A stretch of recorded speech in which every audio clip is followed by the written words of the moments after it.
Hello, in this video I'm gonna show you how we can transfer your money from your PayPal account to your bank account. So if you have some money on your PayPal account and then you want to transfer it to your bank, then you need to, of course, log into your account on paypal.com, and then after that we can click on transfer money. And once we see this window, we want to choose transfer to your bank. Now if we have your bank account connected to your PayPal account, then over here you can select your bank account. And after that, let's click next. Now you can choose how much money you want to transfer. If you use different currency in your bank account, you can, just to be sure, exchange the money on PayPal.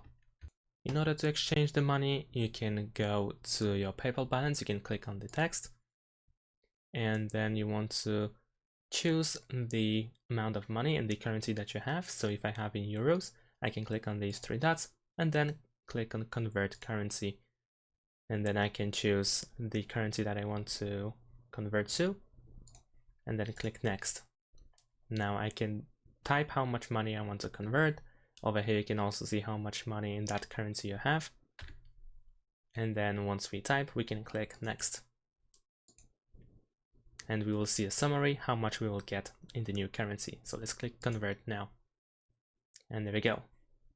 Going back to the transfer, if we select how much money we want to transfer, then we can click next. And then we have a summary. Keep in mind that it might take up to 2 business days before you will see your money on your bank account. And there you go, that's pretty much it. Thanks for watching, leave a like and subscribe to my channel, and see you in my next videos. Bye.